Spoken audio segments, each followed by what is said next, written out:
Welcome to Jammin' with Jason Mefford, a show where we discuss topics relevant to Chief Audit Executives and professionals in audit, risk, and compliance. We discuss the technical and soft skills needed to navigate the minefields of organizations. You hear best practices and practical advice for helping you advance your career, and we'll even talk about music, mindfulness, and psychology, because we can. So sit back and relax while you listen to the #1 podcast in the world for internal auditors, unscripted and unedited. Well, welcome everybody to another edition of Jammin' with Jason. And today I'm talking with Karl Stingily. And I'm really excited to have Karl on. He is the Chief Audit Executive of Caeser's Entertainment. And deals with a very large group of auditors. He has a big staff, but besides that, he has, I think it was over 30 years of experience in the internal audit department at FedEx as well. So excited to have Karl with me today. So Karl, how you doing? Doing fantastic. Thanks, Jason. Glad to be with you. Yeah, so I know, we met a few months ago, and I really wanted to make sure and have you on here because there were a couple things that we talked about that I thought you added a good perspective to around certifications and also kind of around learning and development for your team. So really excited to hear what you're doing and, some of the things that are working for you, some of the things that maybe aren't, if there's lessons learned as well. But maybe we can start off with, because I know when we were talking about some learning and development stuff, you brought up the idea of the big 3 certifications. Because I know I've often seen, and it always made me kind of shake my head, when you see a job posting for internal audit and it says CPA desired, right? And it's like, I was always like, well, there's more than just that, right? So I liked your idea of the big 3. So what are the big 3 certifications that auditors should consider having? Well, from my perspective, the big 3 starts with the CPA. Certainly in my field, internal audit, the CIA, I think is extremely important. And number 3 is the CISA. So I think every audit that we do ties into the IT world. So I expect all of my auditors to be proficient, knowledgeable in that area. So I personally have defined those as the big 3 from a certification perspective. Yeah, because I know, because I talk to a lot of people that want to get certifications, and sometimes they do, I think what we were talking about before, you call alphabet soup, right? Where people want to get like 20 different certifications. Does that really help somebody in getting 20 different certifications? No, and I've had this discussion frequently with my younger staff through the years, and in a lot of cases they'll ask me for my opinion in terms of what strategy they should employ in terms of getting certifications. And I always come from the same direction. I don't think there's a one-size-fits-all for anyone. I think it has to start with what you are personally interested in, passionate about, how you want to learn.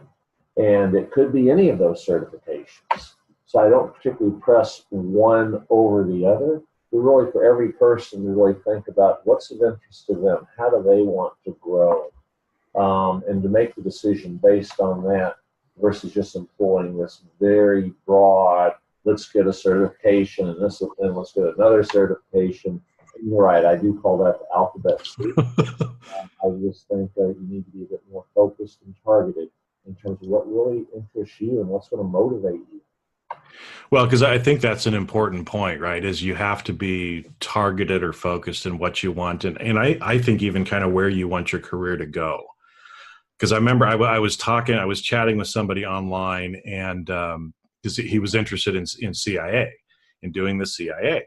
And so I said, okay, well, I teach some CI review courses. Let me answer some questions for you, whatever about the exam. And as I got talking to him, he said, yeah, there's 3 certifications that I want to get: the CMA, the CFA, and the CIA.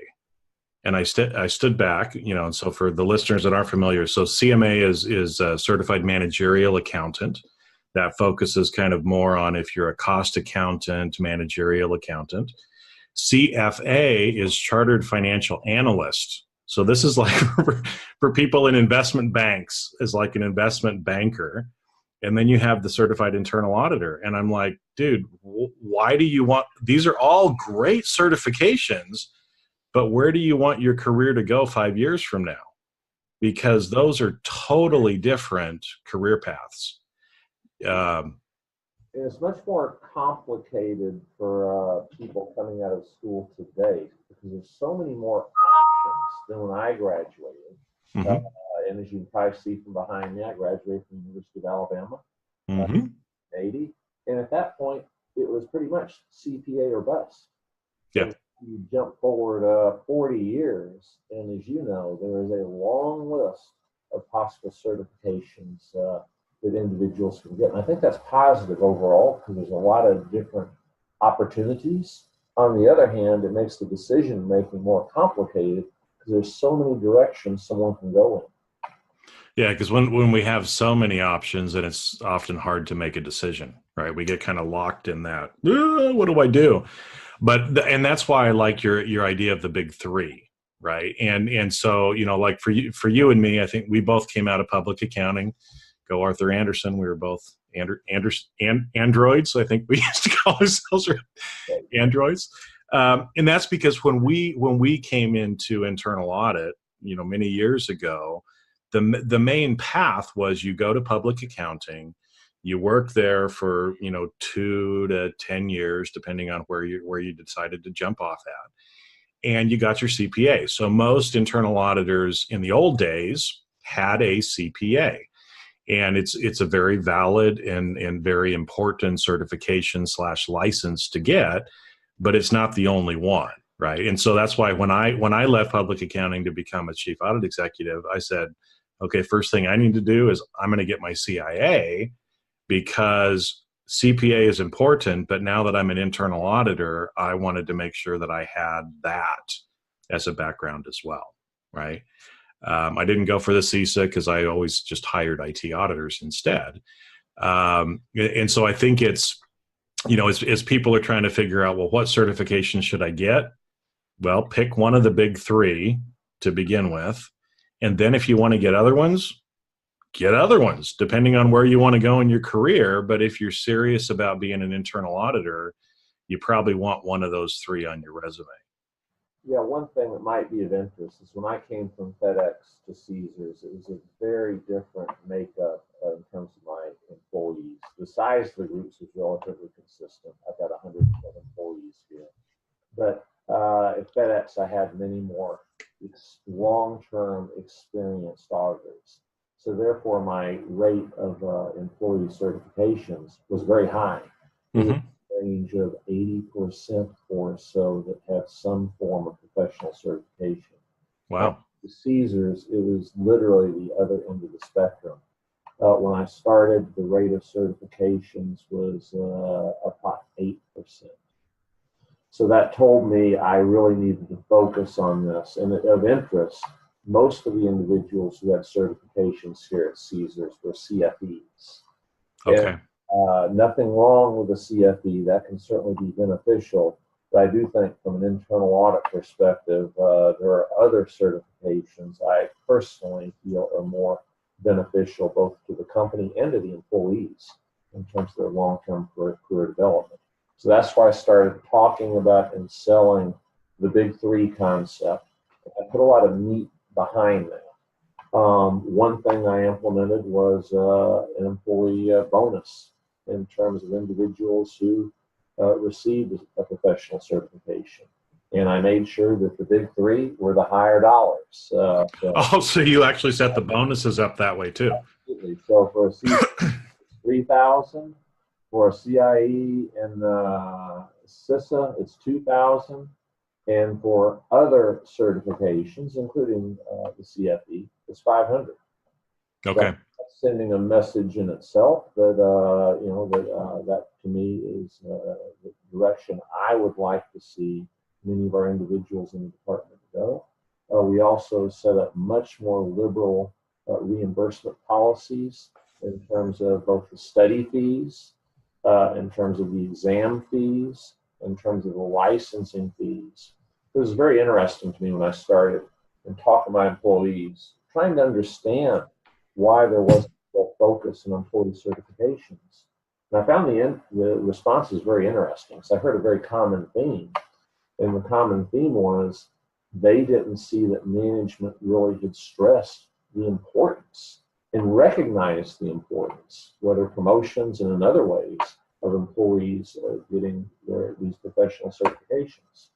So I've been trying to message in many different ways, whether it's the bonuses, whether it's the aggressive reimbursement programs, whether it's more clearly tied into promotional announcements in terms of individuals who have certain qualifications and certifications.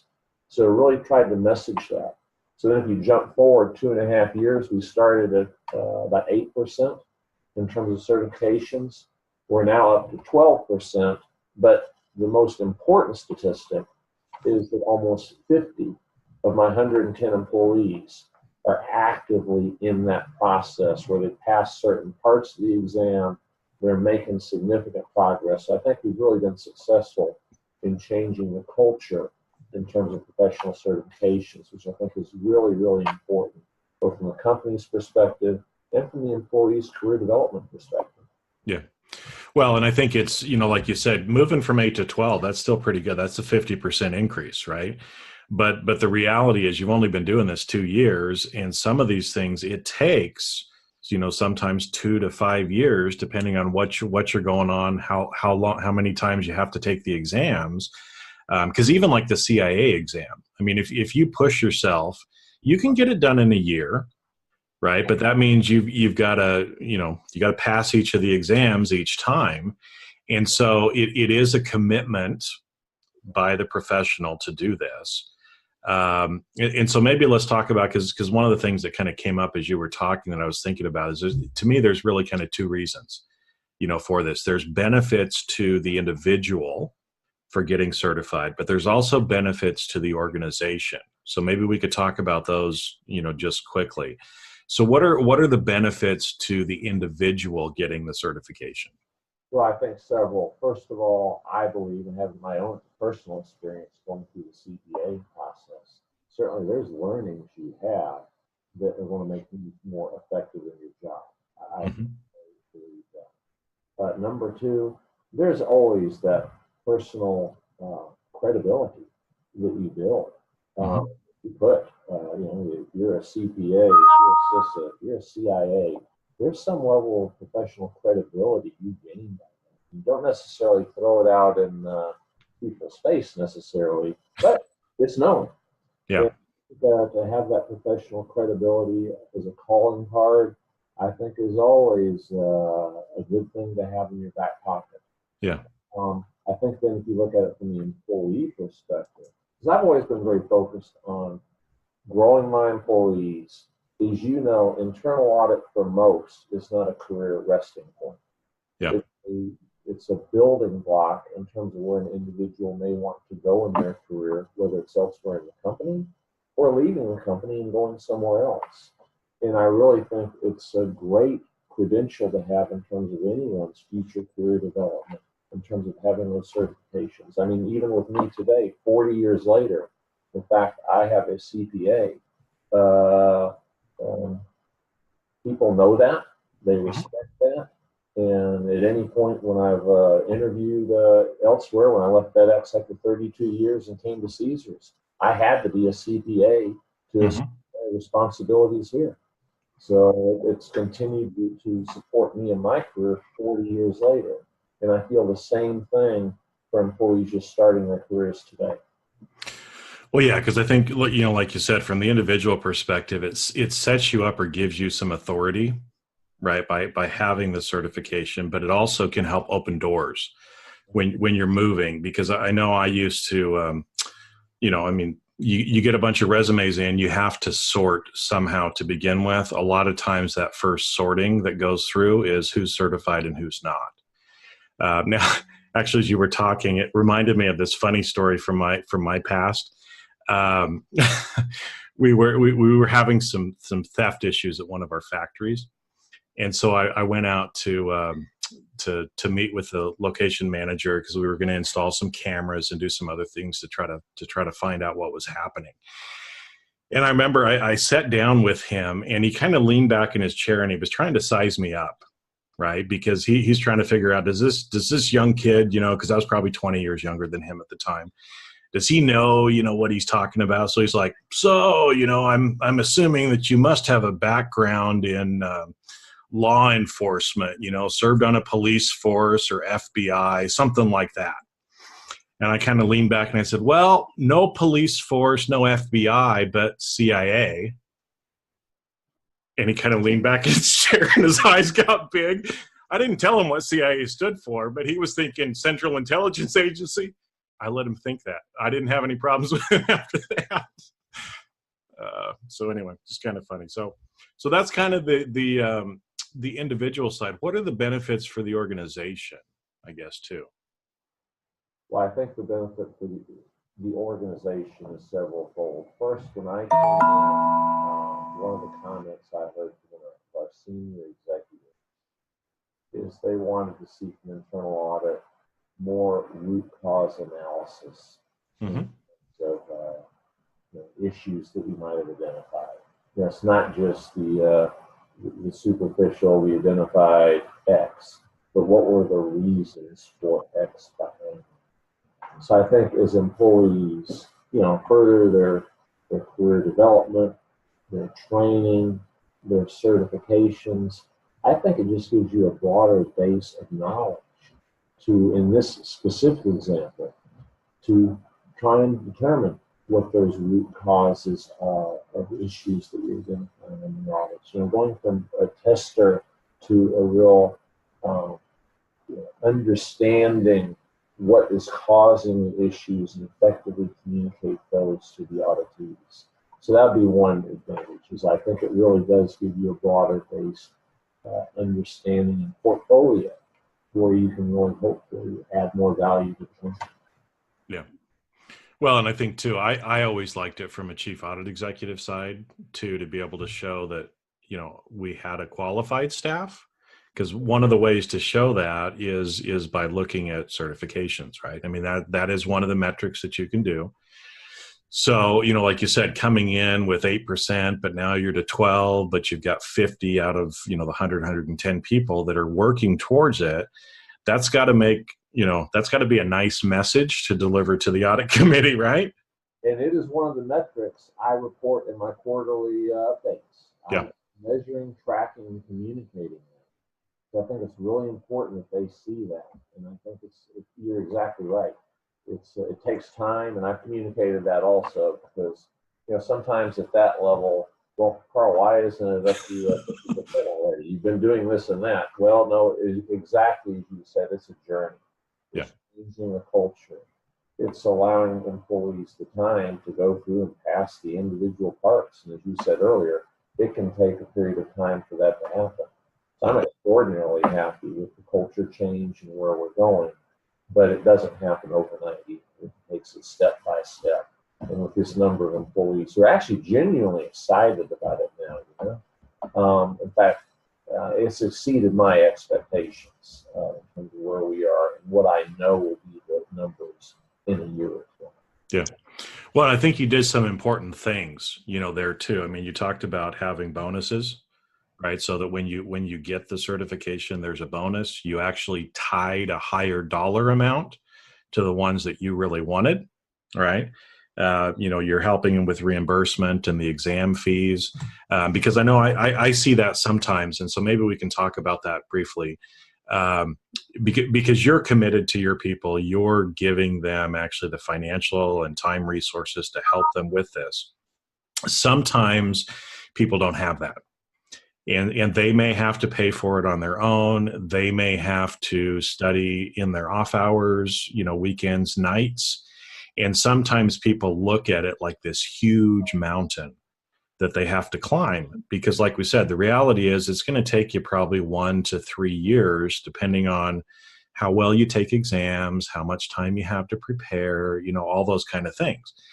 And I think sometimes people look at that and go, oh, this is a huge thing. I'm not going to do this. Or if my company's not going to support me in it, then why would I do it? And my response always back is, well, whose career is it?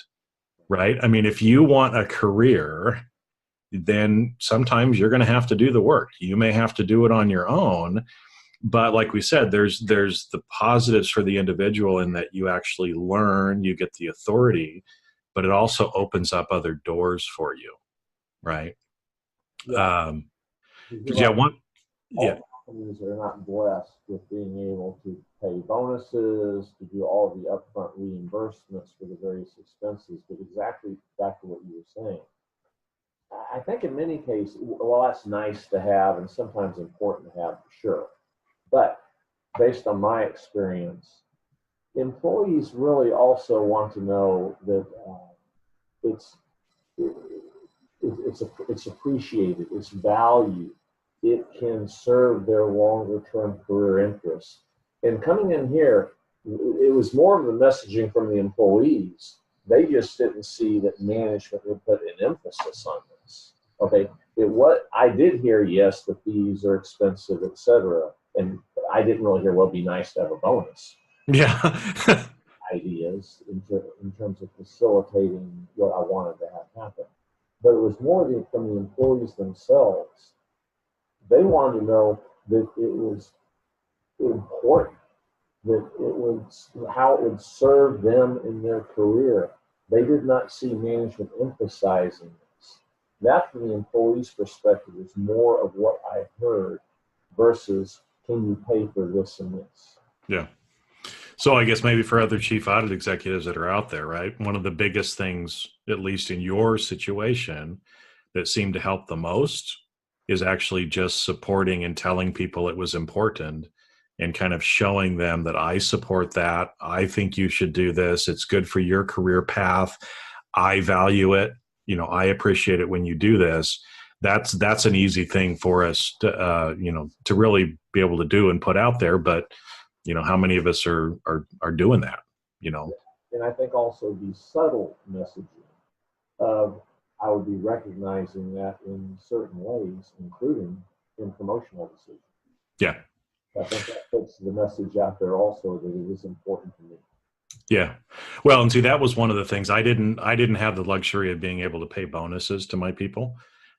We did cover the, reimbursements, and we covered the annual renewal fees and other stuff like that went along. But I did have it set up that you could not be a manager until you had one of these. I mean, I focused mainly on the CIA for that because we were doing mainly that. But, if you were the IT side, then it would have been CISA.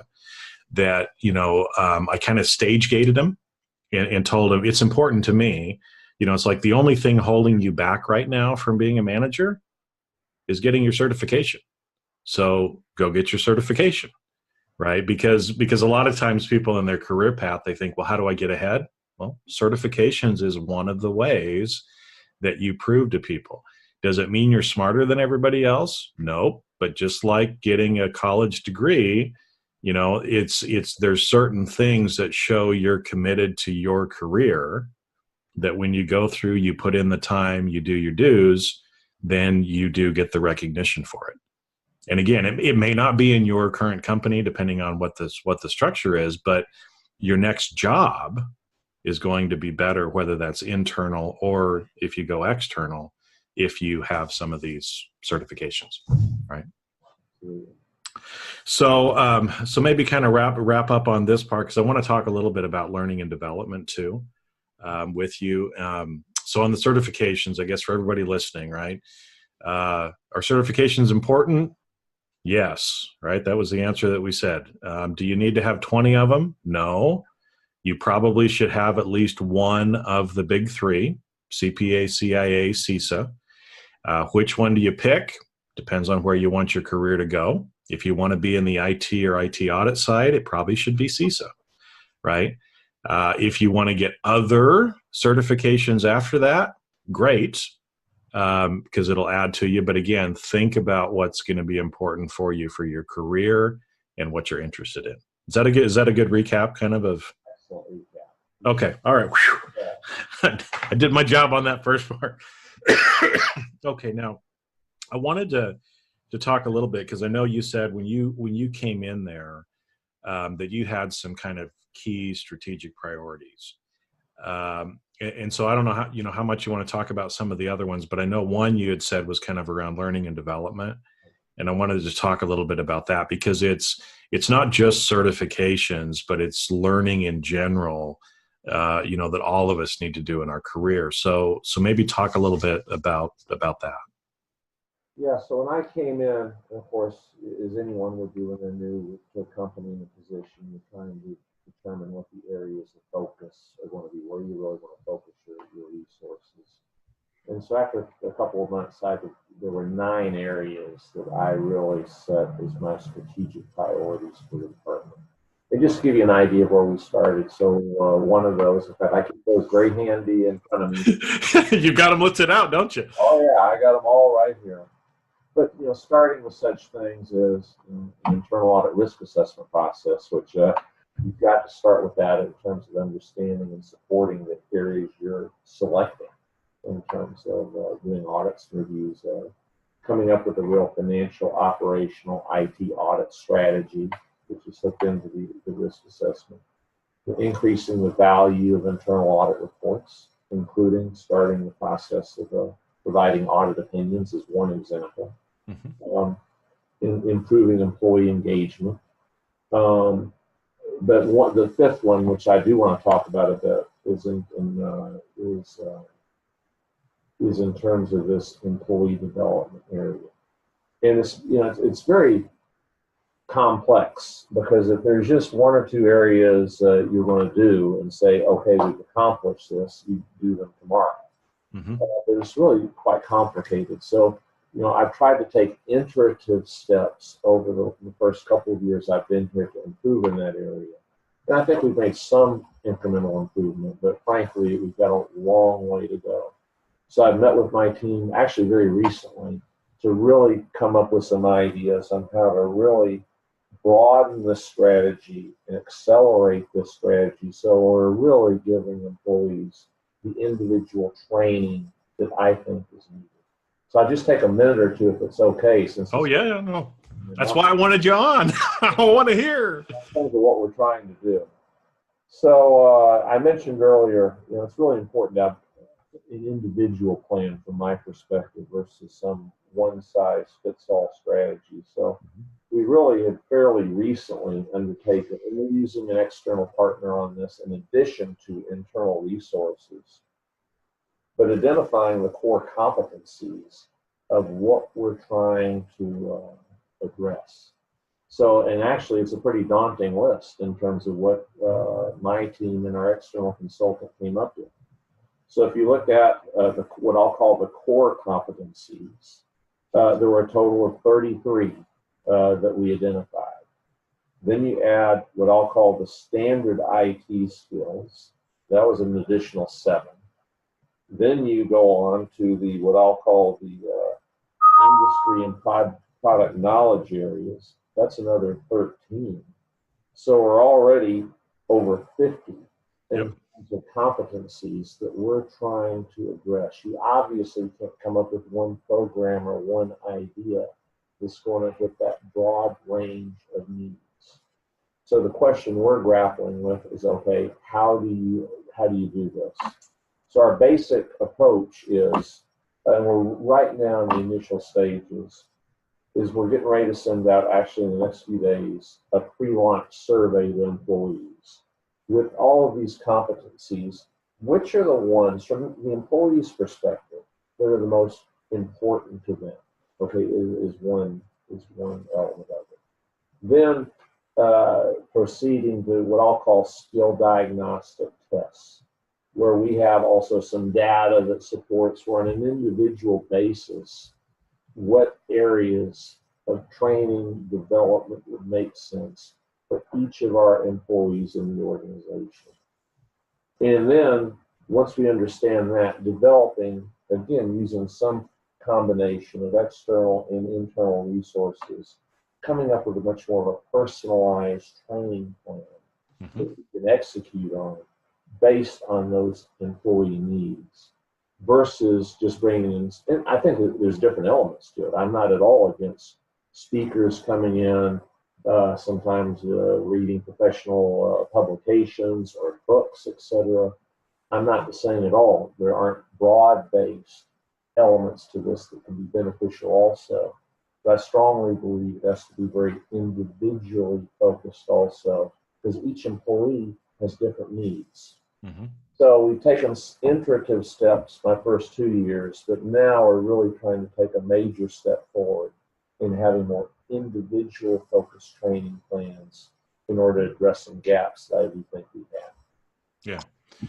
Well, no, and I think that's a great way of going about it. I mean, your people are lucky to have you because you're actually focused on this. Because I think sometimes, just like when we were talking about certifications, I think sometimes people maybe feel a little aimless in where to go, right? And so I've seen this a lot too. Where people will say, oh well, I need to have 40 hours of CPE this next year, so what am I going to do?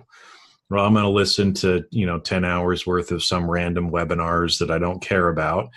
And gee, I'd really like to go to this conference and maybe this other training. And so they go to their boss and they say, hey, I want to do these things. And they're like, well, why do you want to do those things? And they get turned down.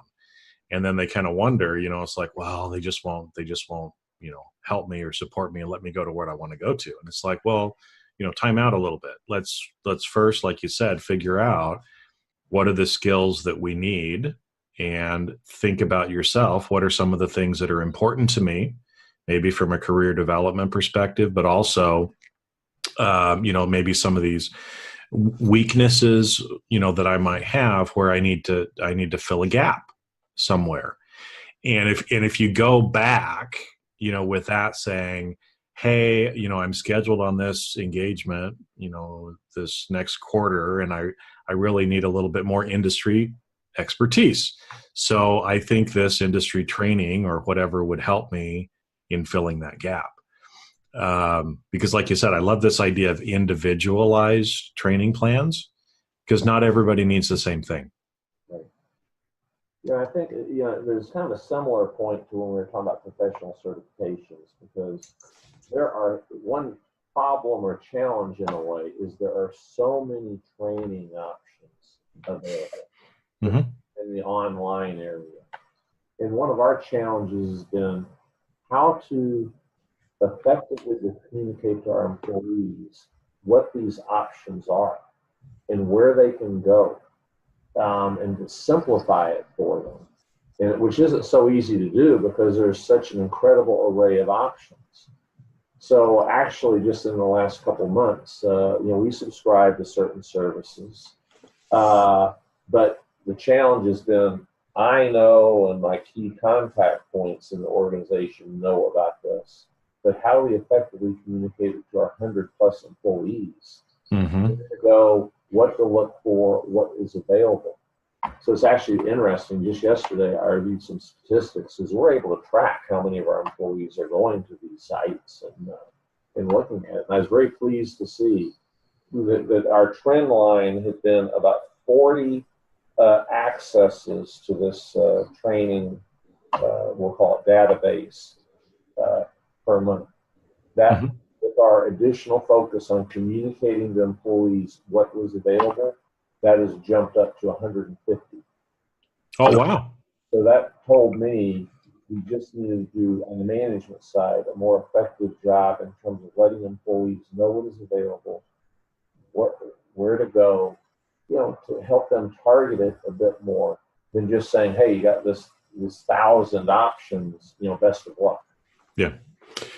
Well, and because I think there's actually a couple things probably that go on there too, which is interesting, just from human behavior in general as well, right? Is that when we're given all these options, then sometimes it's hard for us to make a decision. Okay. And so the more decisions you have or possible decisions to make, sometimes we just kind of lock up and we just don't do anything.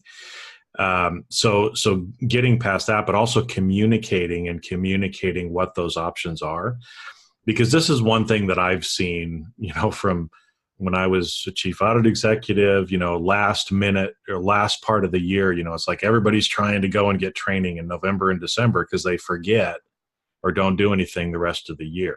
And that's, humans tend to procrastinate as well, right? So the more that we're communicated to or know what the options are and are kind of reminded of it, and it's just easy for us to do, the more adoption rates you're going to have.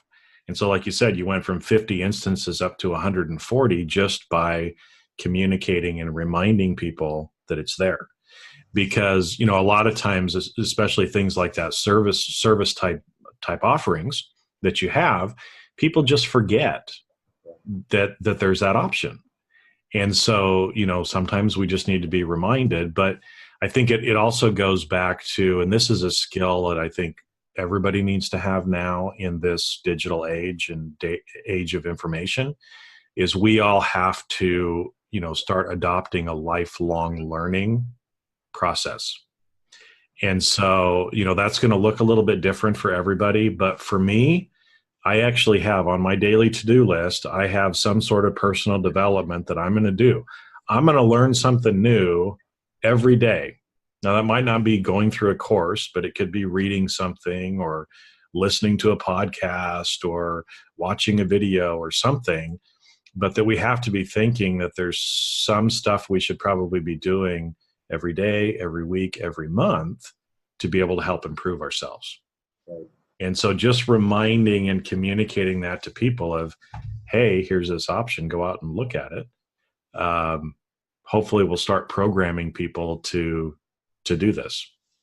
So that's great. So what are some of, because I know when you went through, you listed off about 50 different areas, right?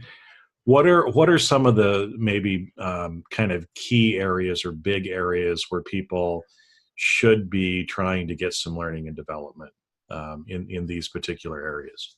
Yeah, so I'll just glance at my list, and I'll pick a few that really come to mind.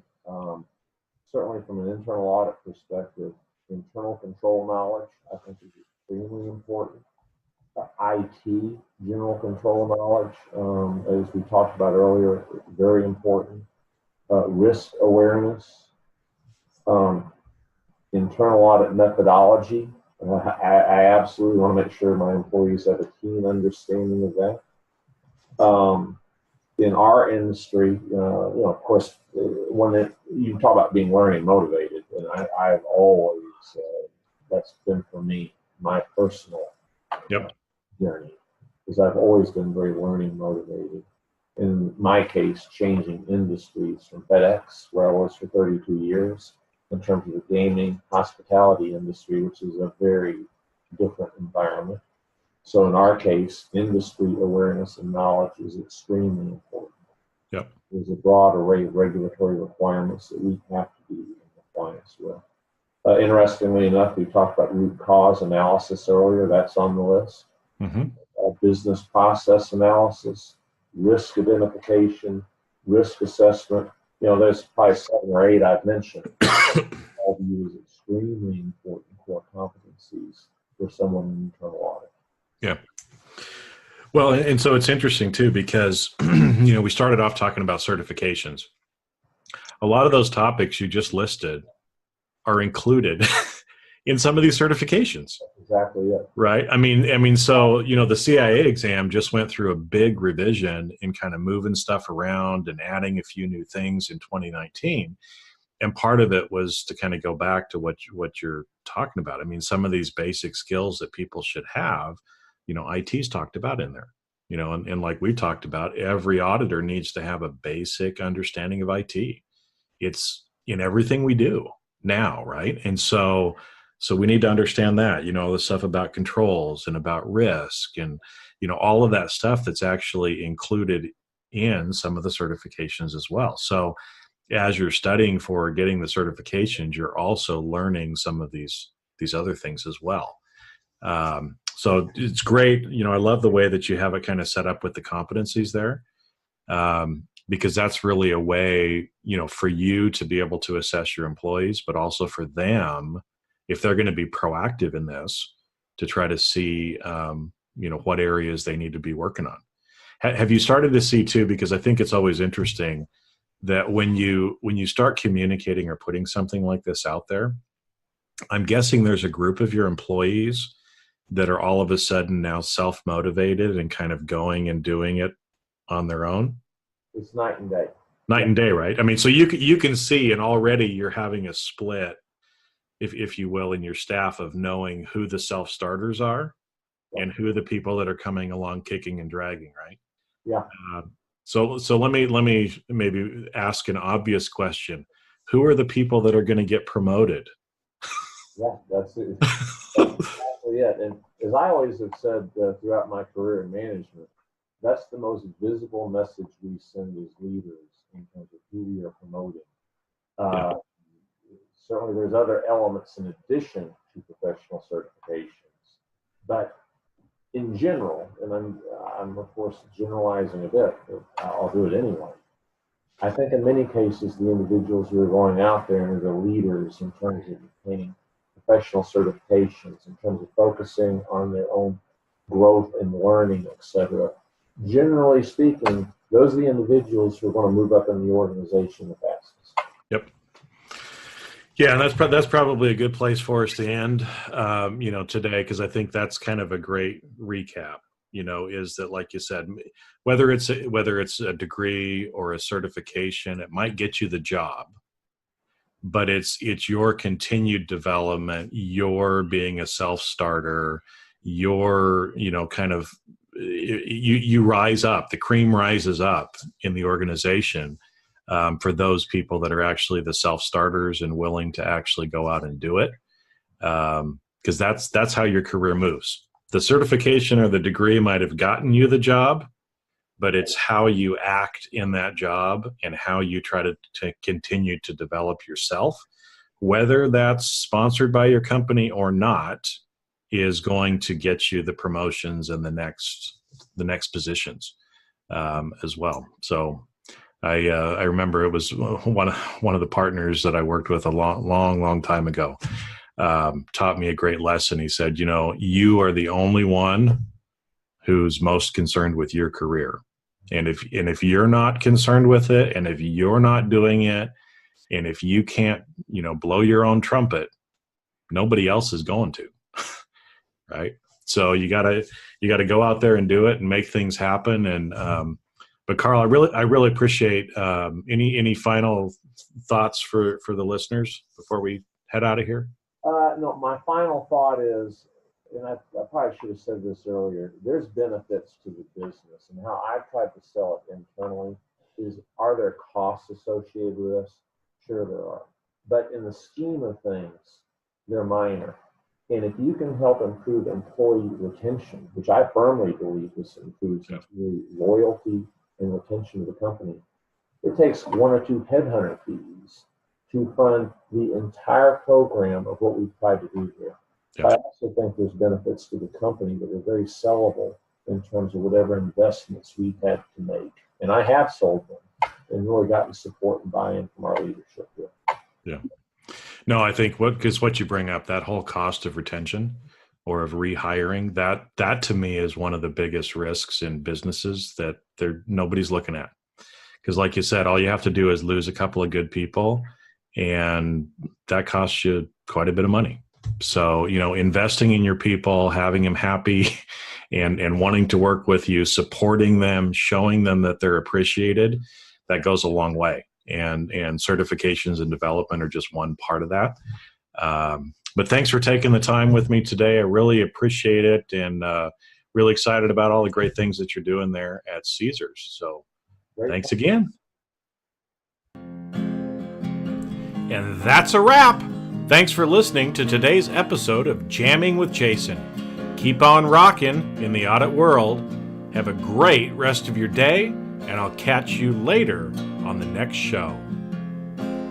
If you'd like to earn continuing professional education for listening to today's episode, head on over to C-Risk Academy at ondemand.criskacademy.com. And that's C as in the letter C, riskacademy.com. Not only do you get a CPE certificate, but you also will have access to the video version of today's show. The views and opinions expressed on this show are that of the individuals and not of their respective organizations.